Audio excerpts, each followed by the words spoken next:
నమస్తే SDV news కు స్వాగతం. నేను సుధా. బులెటిన్లో ముందుగా హెడ్లైన్స్. సంపద సృష్టించి ప్రజల జీవన ప్రమాణాలు పెంచుతాం. ముఖ్యమంత్రి చంద్రబాబు నాయుడు వెల్లడి. సముద్ర స్నానానికి దిగి ఇద్దరు విద్యార్థుల గల్లంతు. ముక్కనుము నాడు విషాదంలో మునిగిన కుటుంబాలు. సంక్రాంతి ముసుగులో స్టీల్ ప్లాంట్ కు వీఆర్ఎస్ పిడుగు.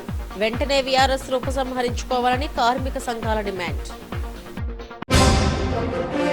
సంక్రాంతి పందాలకి హైలైట్ గా నిలిచిన 1,25,00,000 కోడి పందెం. గుడివాడ ప్రభాకర్ రావుకు చెందిన నెమలిపుంజు విజయం. సంపద సృష్టించి ప్రజల ఆదాయాన్ని పెంచుతామని ముఖ్యమంత్రి చంద్రబాబు అన్నారు. సచివాలయంలో రాష్ట్ర వృద్ధి రేటుపై ఆయన మీడియాకు పవర్ పాయింట్ ప్రెజెంటేషన్ చేశారు. గత ప్రభుత్వంలో ఆర్థిక వ్యవస్థ చిన్నాభిన్నం అయిపోయిందన్నారు. స్వర్ణాంధ్ర విజన్ డాక్యుమెంట్ ద్వారా రాష్ట్ర ప్రగతికి ప్రణాళికలు వేస్తున్నట్లు చెప్పారు. పోలవరాన్ని గత పాలకులు గోదావరిలో కలిపేశారని విమర్శించారు. రాష్ట్రంలో పెట్టుబడులకు వెనకాడే పరిస్థితి నెలకొందన్నారు. రెండో తరం సంస్కరణలు తాను మొదలుపెట్టారని తెలిపారు. మౌలిక సదుపాయాల కల్పనలో సంస్కరణలు తీసుకొచ్చారని, పవర్ సెక్టార్లో సంస్కరణల ద్వారా రాష్ట్రానికి వెలుగులు తెచ్చారని చెప్పారు. ఇంటికి జియో ట్యాగ్ చేసి కుటుంబ సభ్యులకు అనుసంధానం చేస్తున్నట్లు వివరించారు. గత ఏడాదితో పోల్చితే 4.03% వృద్ధి సాధించామన్నారు. ఆదాయం పెరిగితేనే ప్రజలు జీవన ప్రమాణాలు పెరుగుతాయన్నారు. I have taken up why logistics, industrialization, product perfection, industrialization, deep technology in all walks of life, Swachh Andhra Pradesh. ఇవన్నీ ఎందుకు తీసుకున్నానంటే అవి ఫోకస్ చేస్తే తప్ప సర్వీస్ సెక్టర్ పెరుగుతుంది. టూరిజం ఈజ్ 20% గ్రోత్ రేట్ పెట్టుకున్నాను. ఇప్పుడుండే రూములు ఏమాత్రం చాలు. కనీసం ఒక 50,000 రూములకు టార్గెట్ పెట్టుకున్నాం. 100 రూములు వేసుకుంటే ఆవరేజ్న 500 హోటల్ రావాలి ఆంధ్రాలో. అందుకే నేను ఇండస్ట్రియల్ స్టేటస్ ఇచ్చేదానికి. So this is where I'm visualising all these things. Agriculture ఎందుకు గ్రో అయిందంటే అది కూడా మీరు గుర్తుపెట్టుకోవాలి. మనం ఎప్పుడైతే హార్టికల్చర్, అక్వాకల్చర్కి వెళ్ళామో, డైరీకి వెళ్ళామో, ఆ 3 పికప్ అయ్యాయి. అగ్రికల్చర్ స్టాగ్నేషన్ వచ్చింది, కొంత ప్రాబ్లమ్స్ ఉన్నాయి. అందుకే మీరు ఎక్కడ చూసినా 1/3 భూమిలో హార్టికల్చర్ ఉంటే horticulture GSTP is more than agriculture 2/3. Mittal project 1,00,000 కోట్ల రూపాయలతో minimum government of India accept చేసింది. మనం అడిగింది 12 నుంచి 14 million metric tons iron ore అడిగాం ఎన్ఎండిసి నుంచి. వాళ్ళు మా దగ్గర లేదని 7 నుంచి 9కి ఇస్తామంటున్నారు. ఇప్పుడు కనీసం 80 మటు కూడా ఇవ్వలేమంటున్నారు. 7 to 9 ఇస్తామంటున్నారు. అగ్రిమెంట్ చేయమంటున్నాం. అగ్రిమెంట్ చేసి వర్క్ స్టార్ట్ చేస్తారు. అక్కడ 1,00,000 కోట్ల మినిమం పెట్టుబడులు వస్తాయి. అది పెంచుకుంటూ పోవచ్చు. ఇట్లా వేరియస్ ఆస్పెక్ట్స్ని కోఆర్డినేట్ చేసి ముందు పెడుతున్నాం. ఇన్ఫ్రాస్ట్రక్చర్, పోర్ట్స్ అన్నీ వస్తాయి, షిప్ బిల్డింగ్ వస్తుంది, లాజిస్టిక్స్కి వెళ్తాం, రోడ్లు వేస్తాం. ఇప్పుడు నేను చెప్పాను కొన్ని రోడ్లన్నీ కూడా రిపేర్లు చేస్తున్నాం. రేపు నెక్స్ట్ లెవెల్కి వెళ్తాం రోడ్లన్నీ. గవర్నమెంట్ ఆఫ్ ఇండియాది ఇప్పుడు మీరు చూస్తే 50,000 కోట్ల రూపాయలు నేషనల్ లెవెల్లో ఖర్చు పెడుతున్నాం. 3 ఏళ్ళకు పూర్తి అవుతాయి. దానిపైన 70,000 కోట్ల రూపాయలు రైల్వేస్లో ఖర్చు పెడుతున్నాం. మన రోడ్ల మీద అన్నీ ఖర్చు పెడుతున్నాం. విలేజ్ ఇన్ఫ్రాస్ట్రక్చర్ కాన్సన్ట్రేట్ చేస్తాం. ఎవరి ఇంటిపైన సూర్యఘర్లో పవర్ జనరేట్ చేస్తాం. వాళ్ళు వాడుకుంటారు, మిగిలింది గవర్నమెంట్కి ఇస్తారు, మళ్ళీ కావాలంటే తీసుకుంటారు. వేరియస్ స్కీమ్స్ అన్నీ కూడా పెట్టి how to take forward we're doing our best. Sir అందుకే 2 స్క్వేర్ మీల్ కూడా ఇవ్వలేని వాళ్ళ కోసం ఇప్పుడు అన్నా క్యాంటీన్ పెట్టాం. 4,000 రూపాయలు ఇచ్చాం, 6,000 రూపాయలు ఇస్తున్నాం. ఇంట్లో ఒకరికి 60 లక్షల మంది అంటే మీరు చెప్పిన వాళ్ళందరూ దాంట్లో వచ్చేసారు. మినిమం సపోర్టింగ్ స్కీమ్స్ అన్నీ ఇస్తున్నాం, అందరికీ ఇస్తున్నాం. దాన్ని ఇప్పుడు నేనేం పెట్టుకున్నాను, ఫస్ట్ ఫేజ్ 1 ప్రతి ఇంటికి లాస్ట్ ఇయర్ చేసిన దాన్ని ఈ ఇయర్ ఇప్పుడిప్పుడే మీరు చూస్తే అలవాటైపోయిన ప్రాణాలు కొన్ని ఉన్నాయి. ఇంకా ఎక్కడికక్కడ నాకు కూడా కొన్ని సవాళ్ళు ఉన్నాయి. అన్ని సవాళ్ళు ఎదుర్కొంటున్నాను ఇప్పుడు. అందుకే మీకు ఒకసారి చూస్తే పెన్షన్ నేను ఏ ఎక్స్టెంట్కి పోయాను, సెల్ ఫోన్లో ఆటోమేటిక్గా పోతే ఎక్కడ డిస్ట్రిబ్యూట్ చేశాడో ఇండివిజువల్ పెన్షన్ని మానిటర్ చేస్తున్నా. రెండోది, నువ్వు 300 అడుగులు దూరంగా కనిస్తే అది నీకు కట్ అయిపోతుంది, అది కూడా పెడతా. ముక్కడుమ పండగ పూట విషాదం చోటు చేసుకుంది. సముద్ర స్నానానికి వెళ్లిన 2 విద్యార్థులు గల్లంతయ్యారు. అనకాపల్లి జిల్లా ఎస్ రాయవరం మండలం పరిధిలోని రేవుపోలవరం తీరానికి కాకర మణికంఠ, పసనబోయిన సాత్విక్ 2 విద్యార్థులు సముద్ర స్నానానికి వెళ్లారు. అల్లా ఉధృతిలో వారు కొట్టుకుపోయారు. స్థానికుల సమాచారంతో పోలీసులు సంఘటనా స్థలానికి చేరుకున్నారు. గల్లంతైన 2 తుని మండల పరిధిలో లోవ కొత్తూరు గ్రామానికి చెందిన వారిగా గుర్తించారు.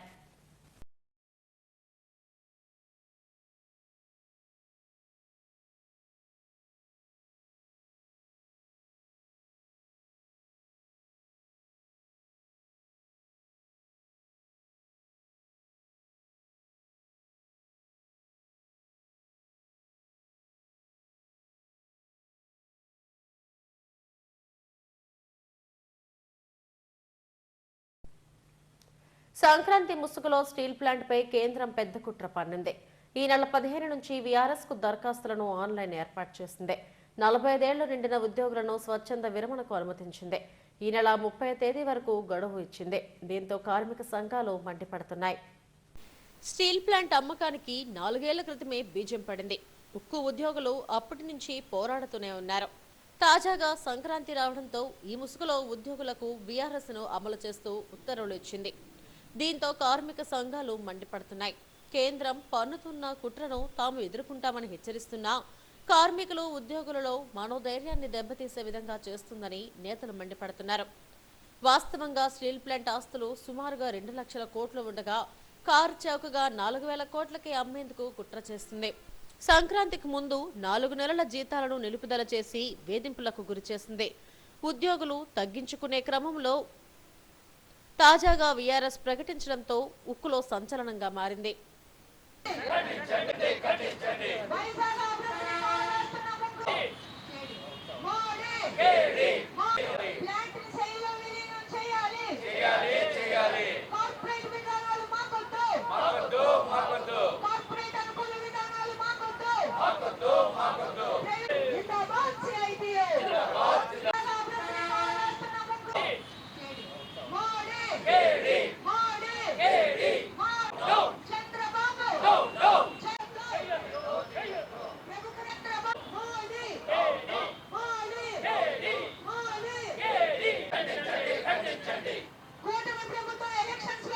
జీవీఎంసీ గాంధీ విగ్రహం ఎదుట నిర్వహిస్తున్న రిలే దీక్షలు 1346 రోజుకు చేరాయని సీటు నాయకులు రెడ్డి వెంకట్రావు కుమార్లు అన్నారు. ప్రధాని మోడీ విశాఖ సభపై కోటి ఆశలు పెట్టుకున్న స్టీల్ ప్లాంట్ పై ఒక్క ముక్కైనా మాట్లాడలేదని మండిపడ్డారు. తాజాగా ఉద్యోగుల సంఖ్యను కుదించి ప్లాంట్ను ప్రైవేట్ వ్యక్తులకు అప్పగించేందుకు కుట్ర పన్నారని ఆందోళన వ్యక్తం చేశారు. వెంటనే వీఆర్ఎస్ ను ఉపసంహరించుకోవాలని డిమాండ్ చేశారు. మోడీ గారు మూడోసారి అధికారానికి వచ్చిన తర్వాత స్టీల్ ప్లాంట్ను ప్రైవేటీకరణ చేసేటటువంటి చర్యల్ని తీవ్రతరం చేశారు.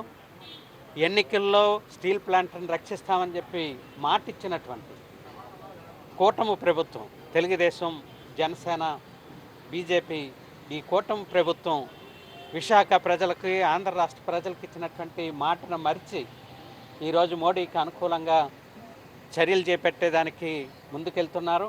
అంతేకాదు ఉమ్మడి విశాఖ ప్రజల మధ్యని ఐక్యతని చీల్చేదానికి ఈరోజు పెద్ద కుట్ర జరుగుతుంది అనకాపల్లిలో మెటల్ స్టీల్ ప్లాంట్ని ప్రతిపాదించడం ద్వారా. అంతేకాదు వస్తుందో రాదో తెలియని మెటల్ స్టీల్ ప్లాంట్కి సొంత గనులు కేటాయించమని అడిగిన మన రాష్ట్ర ముఖ్యమంత్రి వర్యులు విశాఖ ఆయన మోడీ గారు వచ్చినప్పుడు కానీ, మోడీ గారిని ఢిల్లీలో కలిసినప్పుడు కానీ విశాఖ స్టీల్ ప్లాంట్కి సొంత గనులు కేటాయించాలని కానీ, లేదా అది ఎదుర్కొనేటటువంటి ఆర్థికపరమైనటువంటి ఇబ్బందుల నుండి బయటపడేదానికి ఎక్కడో కర్ణాటకలో చిన్న పరిశ్రమకి 15,000 కోట్ల రూపాయలు ఇచ్చినటువంటి కేంద్ర ప్రభుత్వం పెద్ద పరిశ్రమ 7 లక్షల టన్నులు విశాఖపట్నం స్టీల్ ప్లాంట్ ప్రైవేటీకరణ ఆపాలని కోరుతూ జీవీఎంసీ గాంధీ స్టాచ్యూ వద్ద నిరసన దీక్షలు జరుగుతున్నాయి. మోడీ గారు వచ్చినప్పుడు విశాఖపట్నం స్టీల్ ప్లాంట్ ప్రైవేటీకరణ చేయం అని ప్రకటిస్తారని కోటి ఆశలతో ప్రజలందరూ కూడా ఎదురు చూశారు. కానీ లక్షలాది మంది పాల్గొన్న బహిరంగ సభలో మరొక్కసారి ఆంధ్ర రాష్ట్ర ప్రజలకి, తెలుగు ప్రజలకి శతకోపం పెట్టాడు నరేంద్ర మోడీ అని చెప్పి మేము భావిస్తూ ఉన్నాం. కూటమి పాలకవర్గం ఎవరైతే ఉన్నారో చంద్రబాబు నాయుడు కానీ, పవన్ కళ్యాణ్ కానీ, వీళ్ళిద్దరూ కూడా స్టీల్ ప్లాంట్ మీద పల్లెత్తు మాట కూడా మోడీ గారిని అడగలేదు, మోడీ గారి దృష్టికి తీసుకురాలేదు. ఇది తెలుగు ప్రజల్ని మోసం చేయడం తప్ప మరొకటి కాదు అని చెప్పి మేము భావిస్తున్నాం. ఎన్నికలకు ముందు కూటమి పాలకులు మొత్తం చెప్పారు, మేము కనుక వస్తే స్టీల్ ప్లాంట్ని ప్రభుత్వ రంగంలోనే కొనసాగిస్తాం, దీని ప్రైవేట్ పరం కానేమో అని చెప్పి మోడీ, పవన్ బాబు ముగ్గురు చెప్పారు. పవన్ కళ్యాణ్ గారు స్టీల్ ప్లాంట్ దగ్గర బహిరంగ సభ జరిపి నన్ను గెలిపిస్తే ఖచ్చితంగా మేము అడ్డుకొని ఉండేవాడిని అని చెప్పాడు. అటువంటిది 70% స్ట్రైక్ రేట్ ఇచ్చినా ఆయన ఏమో మాట మెదపకుండా స్టీల్ ప్లాంట్ కోసం పల్లెత్తు కూడా మాట్లాడకపోవడం అనేది దుర్మార్గమైందని మేము చెప్తున్నాం. ఈ రోజున స్టీల్ ప్లాంట్కి సొంత గనులు కేటాయించాలి. స్టీల్ ప్లాంట్కి సొంత గనులు కేటాయించకుండా అదే బహిరంగ సభలో ఎక్కడో నక్కపిల్లలో పెట్టబోయేటువంటి మెటల్ కంపెనీకి సొంత గనులు కేటాయించమని చెప్పి ముఖ్యమంత్రి అడగడం అంటే స్టీల్ ప్లాంట్ని ప్రైవేట్ పరం చేయడానికి దారితీస్తుంది తప్ప మరొకటి కాదు అని స్పష్టమైందని చెప్పి మేము చెప్పదలుచుకున్నాం. మరో పక్కన మనం చూసుకున్నట్టయితే ఈ రోజున ప్రజలు పోరాడి సాధించుకున్నటువంటి స్టీల్ ప్లాంట్ని అలాంటి ఎన్ని త్యాగాలకైనా, ఎలాంటి పోరాటాలకైనా సిద్ధపడి పోరాటాల ద్వారానే స్టీల్ ప్లాంట్ని కాపాడుకోవడం కోసం సిద్ధంగా ఉన్నారు. మోడీ వచ్చిన రోజు మొత్తం వామపక్ష కార్యకర్తల్ని, ట్రేడ్ యూనియన్ లీడర్ని ఎక్కడికక్కడ గృహ నిర్బంధాలు, అరెస్టులు చేసి నిర్బంధించారు. మేము ఒక్కటే చెప్పదలుచుకున్నాం, నిర్బంధాలతో ఈ ఉద్యమాన్ని అణిచేయాలనుకుంటే మీ వల్ల కాదు, పెద్ద ఎత్తున మేము పోరాడతాం, మా హక్కులు సాధించుకుంటాం, స్టీల్ ప్లాంట్ ప్రైవేట్ పరం కానివ్వని. మరో పక్కన మోడీ గారు వెళ్ళిన వెంటనే విశాఖపట్నం స్టీల్ ప్లాంట్కి ఉన్న 2 లక్షల కోట్ల ఆస్తులపై ప్రైవేట్ కార్పొరేటర్ల కన్ను పడింది. బీజేపీ పెద్దల అండదండలు ఉండడంతో రాష్ట్రంలోనే అతిపెద్ద ప్రభుత్వ రంగ సంస్థ విశాఖ ఉక్కును నిర్వీర్యం చేసేందుకు బీఆర్ఎస్ రూపంలో మరో అడుగు పడింది. 1,25,00,000 కోడి పందెం గుడివాడ ప్రభాకర్ నెమలకోడి విజయం సాధించింది. దీంతో సంక్రాంతి కోడి పందాలు తారాస్థాయికి చేరాయి. కోట్లాది రూపాయలు చేతులు మారాయి. సంక్రాంతి కోడి పందాలకు ఉభయ గోదావరి జిల్లాలో పెట్టింది పేరు. భోగి పండుగ నుంచే పందాలు ప్రారంభమయ్యాయి. అయితే అన్నిటికన్నా ఆసక్తి రేకెత్తించింది మాత్రం పశ్చిమ గోదావరి జిల్లా తాడేపల్లిగూడెంలో జరిగిన 1,25,00,000 పందెం.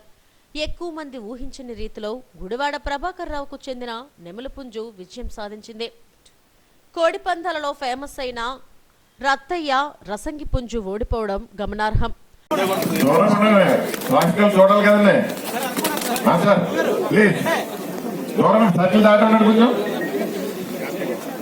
హలో, మీరు అందరూ వచ్చింది సార్. హలో, ఎంత వచ్చింది?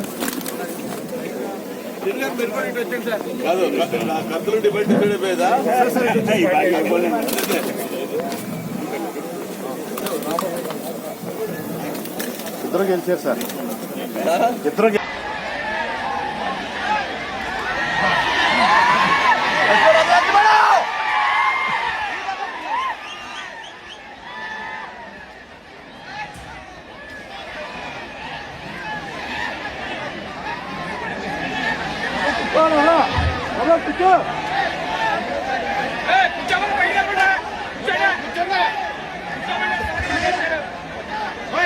పశ్చిమ గోదావరి జిల్లా తాడేపల్లిగూడెంలోని పైబోయిన వెంకట్రమ్మయ్య కోడి పందాల బరిలో ఈ 1,25,00,000 పందెం నిర్వహించారు. కుక్కుట శాస్త్రం ప్రకారం మంచి ముహూర్తం చూసి పందెం ఏర్పాటు చేశారు. ఈ పందెంలో గుడివాడ ప్రభాకర్ రావు నెమలిపుంజు, రత్తయ్య రసంగి పుంజు పోటీ పడ్డాయి. తిరుమలలో పార్వట ఉత్సవం ఘనంగా జరిగింది. మలయప్ప స్వామి వారు తిరుచిలో వేంచేశారు. వారి వెంట మరో తిరుచిపై కృష్ణస్వామి వేంచేశారు. అనంతరం పార్వేట మండపంలో ప్రత్యేక పూజలు చేశారు. తాళ్లపాక వారికి, మఠం వారికి మర్యాదలు చేశారు. అంతకుముందు అన్నమాచార్య ప్రాజెక్ట్ కళాకారులు స్వామి సంకీర్తనలు ఆలపించారు. మలయప్ప స్వామి వారి తరపున కొందరు అర్చకులు ముందుకు కొంత దూరం పరిగెత్తి 3 సార్లు ఈటను విసరడంతో పార్వేట ఉత్సవం ముగిసింది. ఈ ఉత్సవంలో టీటీడీ చైర్మన్ బిఆర్ నాయుడు, అదనపు ఈవో వెంకయ్య చౌదరి తదితరులు పాల్గొన్నారు.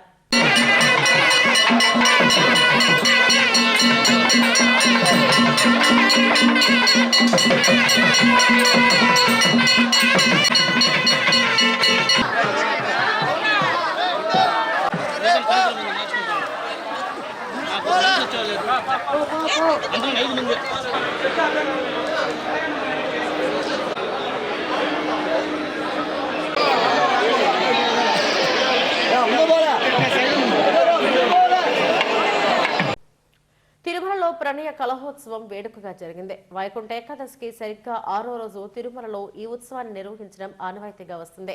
మలయప్ప స్వామివారు పల్లకి ఎక్కి మహాప్రదక్షిణ మార్గంలో స్వామి పుష్కరిణికి వచ్చారు. ఇంతలో అమ్మవార్లు చెరొక పల్లకీలపై ఎదురుగా వచ్చి నిల్చున్నారు. పురాణ పట్టణం జరుగుతుండగా అమ్మవార్ల తరపున జియంగార్ల పూల చెండులను స్వామివారిపై 3 సార్లు విసిరారు. స్వామి బెదిరినట్లుగా నటించి తామేమీ తప్పు చేయలేదని అమ్మవార్లను ప్రాధేయపడతారు. అనంతరం అమ్మవార్లు శాంతించి స్వామివారికి ఇరువైపులా చేరి కర్పూర హారతులు అందుకొని ఆలయానికి చేరుకున్నారు.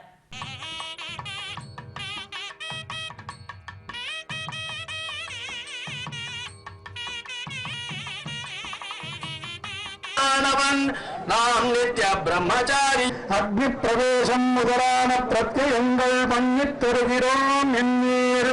அது உம்முடைய ஸ்வரூப ஸ்வபாவம் அறிந்திருக்கும் சிஷ்டகோஷ்டிக்கு சம்மதமாயிராது. அது எப்படி என்னில் ரோஷஸ்தவைஷவஹனஹாத்மபத்யக்னிஹ தச்சையாபணீனாம் பதிஹ பூதனா விஷபாயித்வம் ஜலமத்யே சதா ஸ்திதः सर्वत्र च भवान् सर्वं तत्त्वन्यं न कदाचन विश्वासस्यान् मम कथं वेङ्कटाचलभूषण मुखादिन्द्रश्चाग्निश्च என்று தேவரீருடைய முகத்தில் நின்று பிறந்தது அக்னி.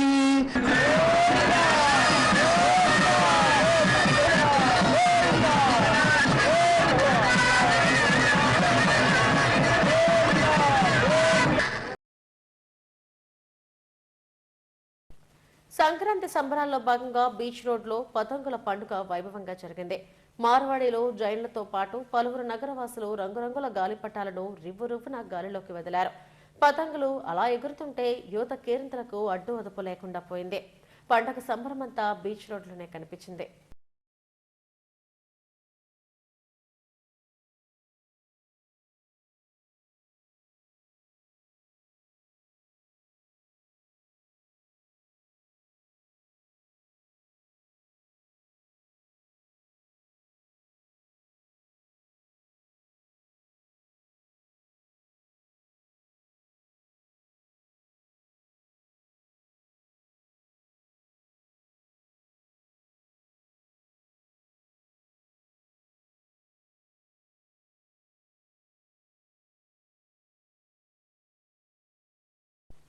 హెడ్లైన్స్ మరోసారి. సంపద సృష్టించి ప్రజల జీవన ప్రమాణాలు పెంచుతాం, ముఖ్యమంత్రి చంద్రబాబు నాయుడు వెల్లడి. సముద్ర స్నానానికి దిగి 2 విద్యార్థుల గల్లంతు, ముక్కనుము నాడు విషాదంలో మునిగిన కుటుంబాలు. సంక్రాంతి ముసుగులో స్టీల్ ప్లాంట్ కు వీఆర్ఎస్ పిడుగు, వెంటనే వీఆర్ఎస్ ఉపసంహరించుకోవాలని కార్మిక సంఘాల డిమాండ్. సంక్రాంతి పందాలకి హైలైట్ గా నిలిచిన 1,25,00,000 కోడి పందెం, గుడివాడ ప్రభాకర్ రావుకు చెందిన నెమలిపుంజు విజయం. ఇవి ఇప్పటి వరకు నా బులెటిన్ అప్డేట్స్. మరిన్ని వార్తా విశేషాల కోసం చూస్తూనే ఉండండి ఎస్టీవీ న్యూస్. నమస్తే.